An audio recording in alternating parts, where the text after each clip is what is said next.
참 오래된 얘기인데요.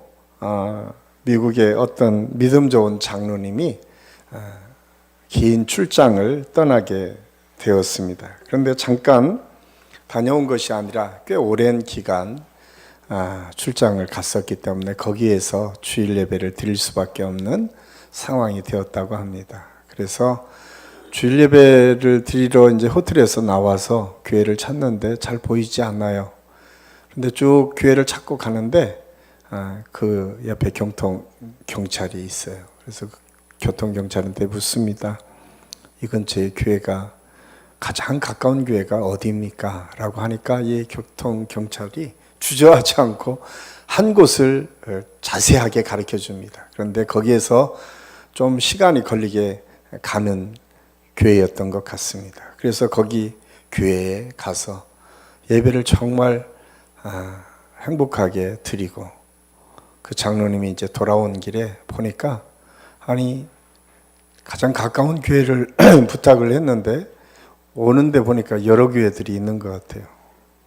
그래서 이 사람이 왜 거기를 소개했지? 라고 생각을 하고 오다가 마침 그분이 있는 거예요. 그래서 가까운 교회 소개해달라고 했더니 왜 이렇게 먼 교회를 내게 소개해 주셨습니까? 라고 얘기를 하니까 그분이 나는 교회를 다니지 않는데 내가 이 지역을 교통을 책임지고 관리하는 경찰인데 내가 주일날마다 다른 교회보다 그 교회에서 나오는 사람들의 얼굴이 가장 밝고 행복해 보여서 내가 적어도 그 교회를 누군가한테 소개하면 실패는 하지 않겠다라는 생각에 소개를 했습니다. 라고 이야기했다는 이야기입니다.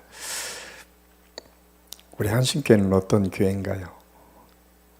많은 사람들이 교회를 여러 가지 방법을 통해서 판단하고 해석하고 또 그렇게 결정을 하기도 합니다. 그런데 그때마다 우리가 잊지 말아야 될 것은 세상 사람들은 물론 그 안에 진리의 말씀이 선포되고 또 많은 사람들이 회집하고 또 그것을 통해서 많은 일을 하는 것도 중요하지만 가장 먼저 겉으로 보여지는 것은 그 사람들이 얼마나 행복하게 신앙생활을 하는가, 그 사람들이 얼마나 기쁨이 넘치는 삶을 살고 있는가를 가장 먼저 볼 수 있다라고 하는 사실을 우리가 기억하고, 저는 우리 교회의 모든 성도들이 예배를 드릴 때나 우리 교회에 드나들 때나 또 여러분의 가정에서 신앙생활을 할 때나 언제나 기쁘고 즐겁고 행복한 삶을 누릴 수 있기를 간절히 소원합니다.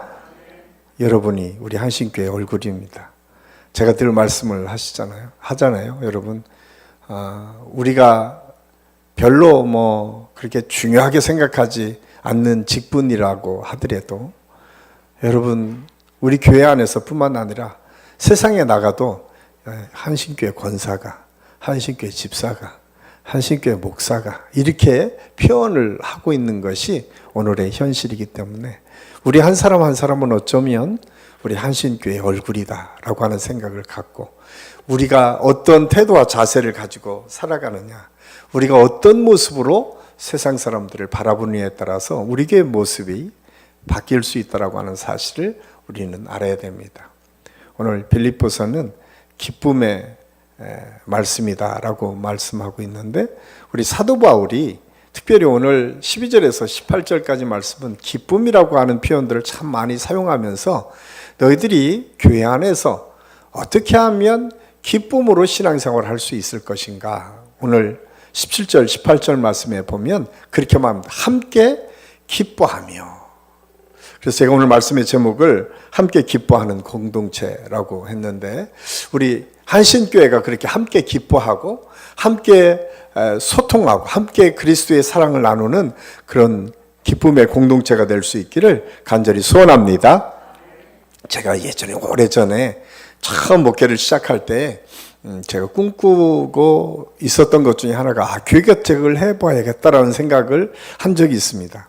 그때 제가 우리 집사람한테 얘기를 했어요. 내가 교회를 개척하면 기쁨의 교회로 져야겠다라고 생각을 했는데 저는 우리 한신교회가 정말 함께 기뻐하고 또 모든 사람이 와서 기쁨을 회복하는 교회가 됐으면 참 좋겠다라는 생각이 있습니다. 그러기 위해서 우리는 우리 교회 안에서 어떻게 우리 교회를 또 우리 가정 안에서 우리가 신앙생활을 어떻게 할 때 이 기쁨이 회복될 수 있을까? 그리고 기쁨이 다른 사람들에게 전달될 수 있을까? 가장 먼저 성경은 오늘 이렇게 말합니다. 12절 말씀에 보면 먼저 모든 일을 항상 복종하여 두려움과 떨림으로 하라 라고 말씀하고 있어요. 이 이야기는 다시 말하면 하나님 앞에 늘 경건한 모습으로 살아라 라고 말하는 거예요. 두려움과 떨림으로 살라고 하는 것은 단순히 그냥 두렵고 떨리는 것에 너희가 초점이 맞춰져 있는 것이 아니라 이 두려움과 떨림은 공포가 아닙니다. 성경에서 하나님을 거룩하게 라고 하는 것은 이 경외함, 두려움과 떨림이 이 거룩 속에 포함되어 있는데 그것은 어떤 의미냐면 너무 좋아서, 너무 감사해서 스스로 조심하는 것, 스스로 자기를 돌아보는 것, 스스로 더 큰 은혜를 사모하는 것. 그래서 이 두려움과 떨림 속에는 즐거움과 기대감이 있는 두려움과 떨림이에요. 그래서 세상에서 주는 이 공포에 의한 두려움과 떨림이 아니에요. 오늘 사도 바울이 말하는 이 두려움과 떨림은 그렇듯 즐거움과 기대 속에서 내가 두려워하고 떠는 그런 신앙적인 자세와 모습을 오늘 성경이 말씀해 주고 있습니다. 우리 신앙생활도 마찬가지입니다. 그래서 사도 요한은 에베소 교회를 향해서 계시록에서 그렇게 경고합니다. 너희가 참 많은 일들을 하나님 앞에서 했어. 그런데 한 가지 너 잊어버린 게 있어.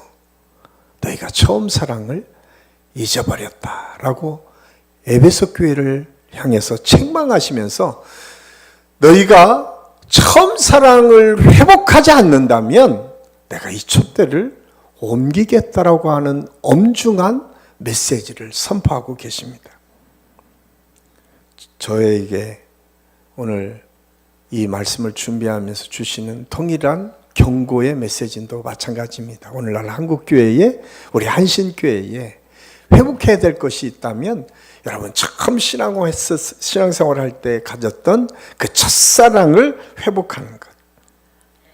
저는 우리 모두가 그런 은혜를 회복할 수 있기를 간절히 소원합니다.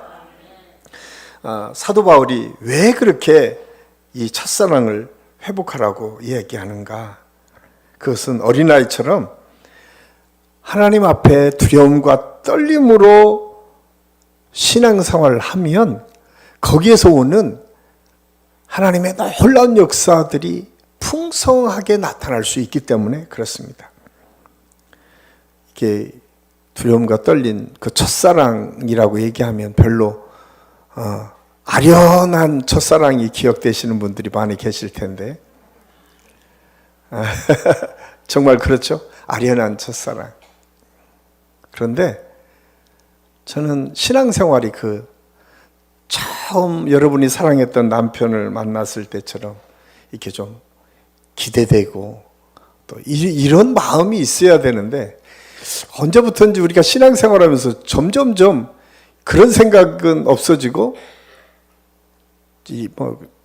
이런 말씀을 드려서는 좀 죄송하지만 지금 여러분이 결혼하고 20년, 30년 산 사람들처럼 신앙생활을 우리가 하고 있어요. 아닌가? 그런데요, 저는 우리 첫사랑을 회복할 뿐만 아니라 이 첫사랑을 회복하는 것에는 단순히 신앙만이 아니라 여러분 가정에서도, 여러분의 부부 관계 속에서도, 여러분의 가정 안에서 자녀와 부모님과의 관계 속에서도 그런 첫사랑이 회복될 수 있기를 간절히 소원합니다. 그러려면 두 가지 우리가 잘 생각해야 될 것이 있어요. 왜 우리가 첫사랑을 회복하지 못하나? 제가 가만히 생각해 보니까 한 30년, 40년 사신 분들도 여기 계시겠지만 그러면 뭐예요? 착각하는 게 있어요. 다 아는 것처럼 착각하는 거예요. 여러분 남편을 여러분이 다 아는 것 같지만 절대 그렇지 못해요. 여러분의 아내를 우리가 다 아는 것 같지만 절대 그렇지 않아요. 그런데 우리는 다 아는 것처럼 자기가 판단하고 자기가 생각하고 자기가 결정해서 규정하고 그렇게 몰아붙입니다. 신앙생활도 그렇게 해요. 하나님의 뜻과 상관없어요. 내가 경험한 것, 내가 생각한 것, 내가 지금까지 가지고 있는 것, 이거 가지고 하나님을 재단하고 판단해요. 우리가 부부생활도 마찬가지. 그래서 우리가 부부 가운데, 가정생활 가운데 우리가 첫사랑을 회복하기 위해서는 재단하지 않아야 돼요. 내 경험 가지고, 내 생각 가지고 우리 남편을 판단하고 결정하고 몰아붙여서는 안 돼요. 그러면 기대감이 떨어져요. 사실 우리는 우리나라 속담에 그런 얘기 있잖아요. 10길 물속은 알아도 한 길 사람 속은 알지 못한다. 우리 인간은요, 하나님께서 참 오묘하게 창조하셨어요. 다 알 수 있는 것처럼 보여지지만 다 알 수 없는 것이 우리 인간의 모습입니다. 그래서 우리가 아내나 남편을 생각할 때는 여러분 기대감을 놓쳐서는 안 돼요. 그리고 상대를 인정하고 존중할 수 있어야 돼요. 그래야만 첫사랑이 회복이 됩니다. 콩으로 팥으로 메주를 쓴다고 하더라도 신뢰하고 믿어줘야 그 다음 단계로 넘어갈 수 있어요. 두 번째로 이 첫사랑을 회복하는 방법 속에서는 첫 번째는 뭐였죠? 판단하고 재단하지 마라. 두 번째는 기대감을 놓지 말아야 돼요. 여러분 기대감이라고 하는 게 뭐예요? 기대감을 어떻게 놓지 않아? 더 이상 나는 우리 남편에게 우리 아내에게 내가 할 수 있는 거 다 해봤는데 이제 더 이상 이 사람은 지금 이 정도가 제일 좋아 라고 생각하잖아요. 그런데 그렇지 않아요. 어떻게 할 때 그렇게 가능한? 함께 많은 시간을 보내보세요. 함께 많은 이야기를 해보세요. 내가 알지 못하는 것들이 더 많아질 수 있어요. 그런데 그때 조심해야 될 게 뭐냐면 첫 번째 제가 준 말씀, 재단하고 판단하지 말고 그분의 이야기를 수용할 때. 하나님의 말씀도 그래요. 우리가 하나님의 말씀이라고 해서 우리의 남편의 말처럼 이렇게 받아들이지 않고 나는 하나님의 말씀은 절대적으로 순종해? 절대 그렇지 않아요. 우리는 참 부족한 사람들이에요. 우리 인간의 뇌는 참 요상한 구조를 갖고 있어요. 그래서 우리가 생각하는 것조차도 이미 내가 가지고 있는 경험들에 의해서 얼마나 많이 판단되고 결정되는지 몰라요. 그렇기 때문에 하나님의 말씀을 우리가 묵상할 때도 기대해야 돼요. 하나님께서 어떤 말씀을 내게 주실 것인가를 기대하고 그 안에 즐거움을 찾을 수 있어야 돼요. 그래서 오늘 사도 바울은 그 두렵과 떨림을 이야기하면서 항상 복종하여 라고 하는 말을 먼저 말씀을 통해서 우리에게 해주시고 있어요. 그 복종은 무엇입니까? 거기에 순종하라는 거예요. 그 말씀에 기대해서 너희가 살라라고 우리에게 말씀하고 있습니다. 저는 우리 모든 성도들이 이 말씀 속에서 이렇게 재단하지 않고 기대함으로 우리 신앙도, 우리의 첫사랑도, 또 우리 가정의 부부관계에서도, 우리 다른 사람들과의 관계에서도 회복의 역사를 누릴 수 있기를 간절히 소원합니다. 시편 119편 20절은 이렇게 말합니다. 내 육체가 주를 두려워함으로 떨며 내가 또 주의 판단을 두려워하나이다. 그렇습니다.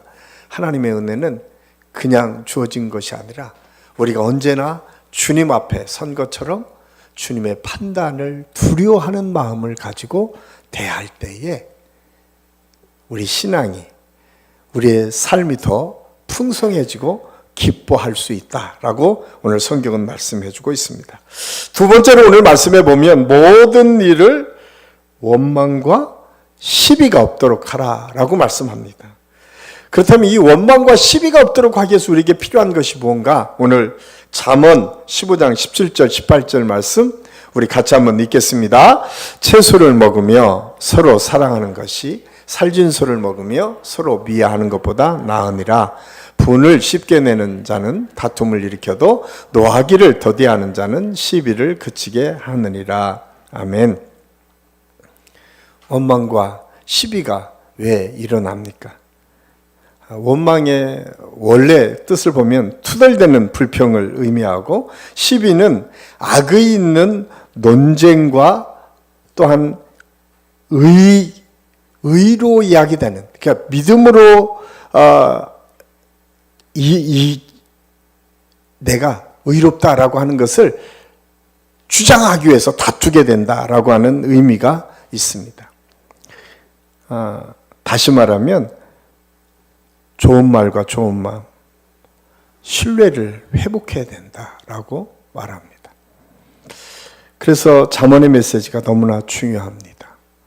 채소를 먹으면서 서로 사랑하며 사는 것이 살진소를 먹으면서 미워하며 사는 것보다 낫다라고 말씀하고 있습니다. 혹시 여러분 살진소를 먹으면서 미워하고 살지는 않습니까? 오히려 그것이 성경이 말하는 불행이다라고 아주 분명히 말씀하고 있어요.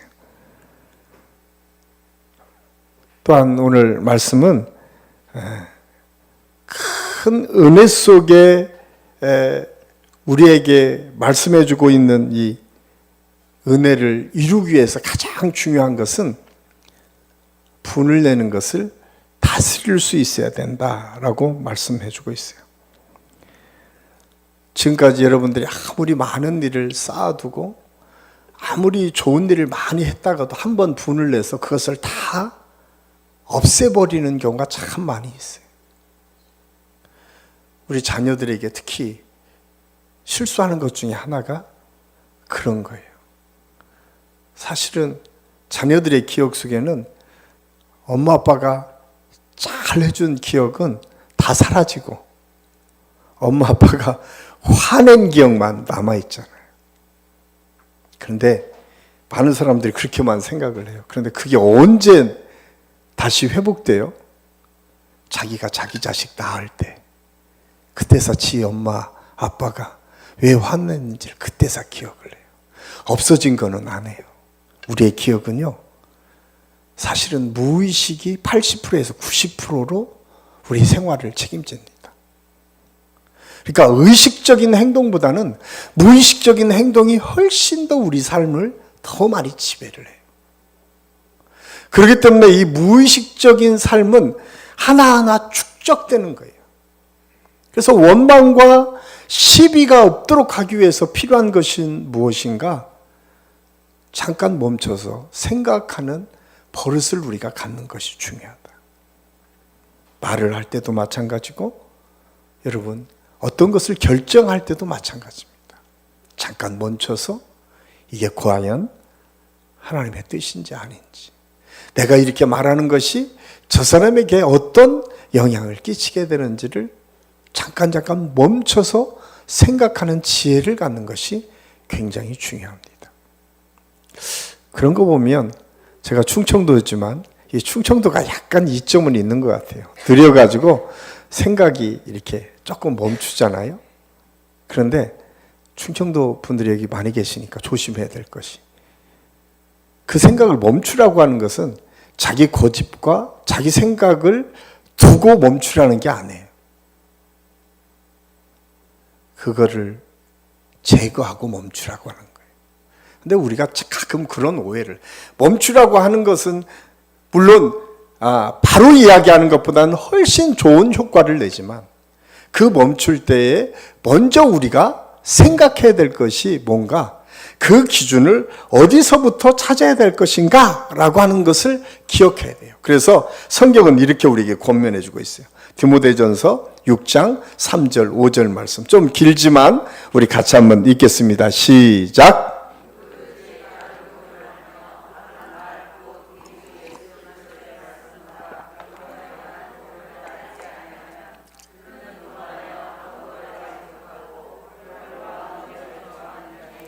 이로써 투기와 분쟁과 비방과 악한 생각이 나며 마음이 부패하여지고 진리를 잃어버려 경건을 이익의 방도로 생각하는 자들의 다툼이 일어나느니라.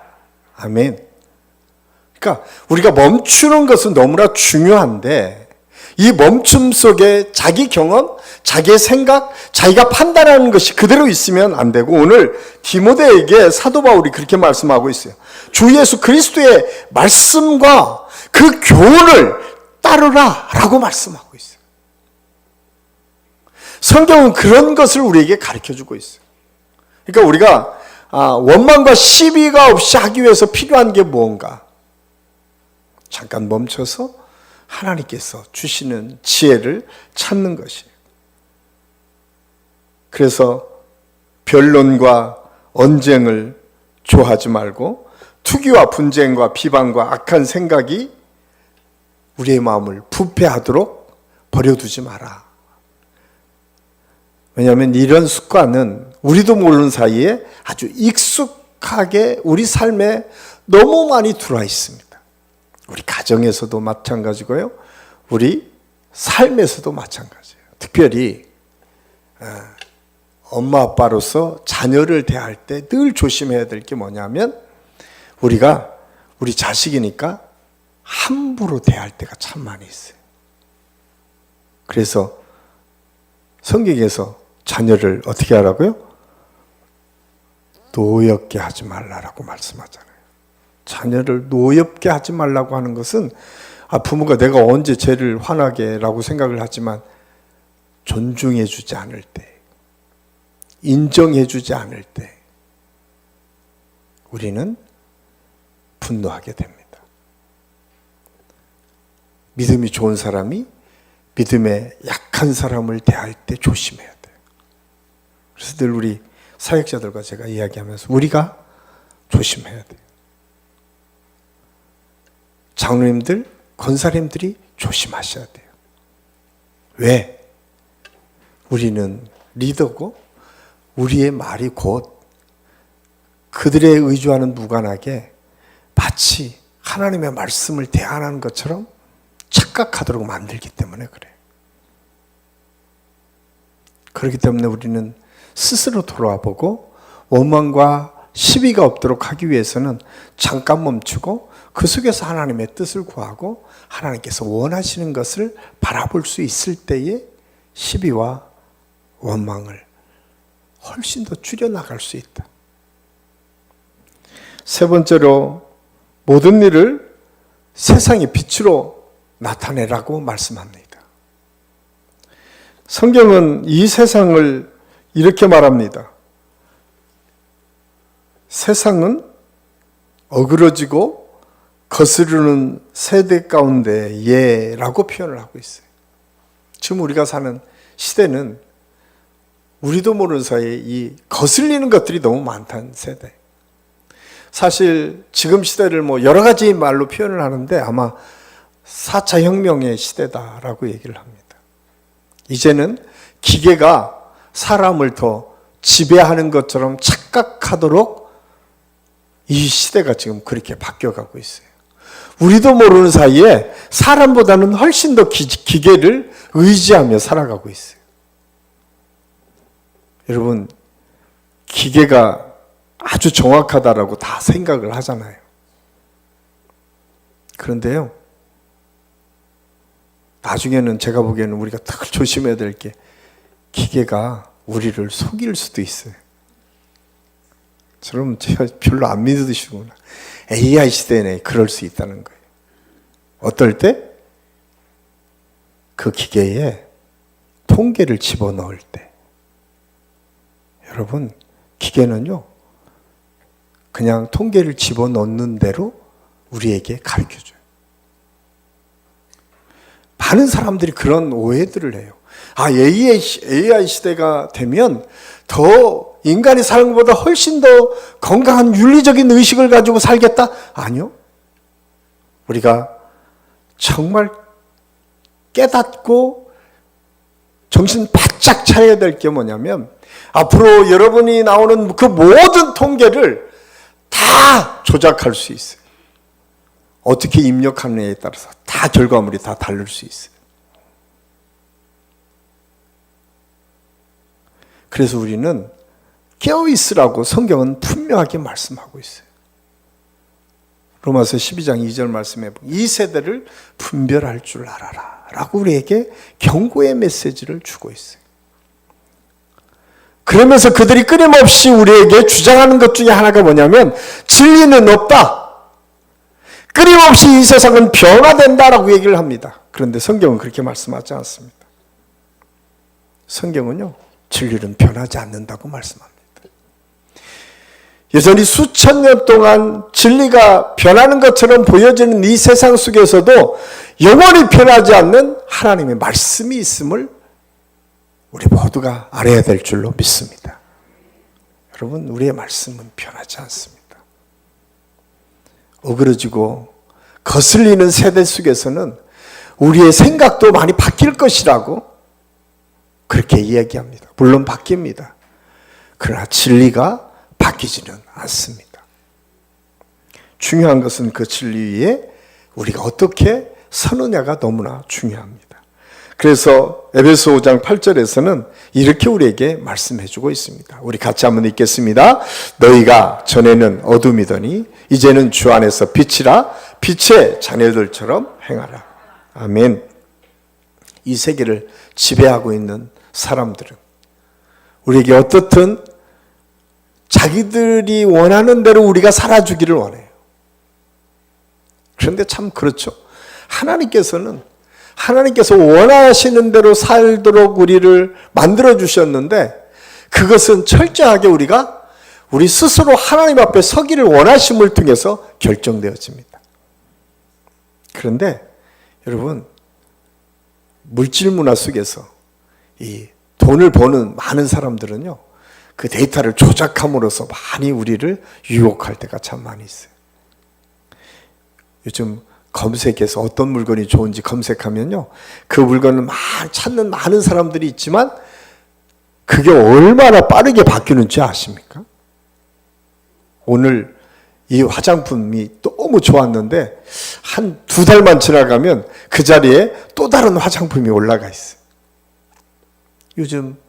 그런데 우리는 거기 아무것도 모르고 계속 그게 좋다고만 생각을 해요.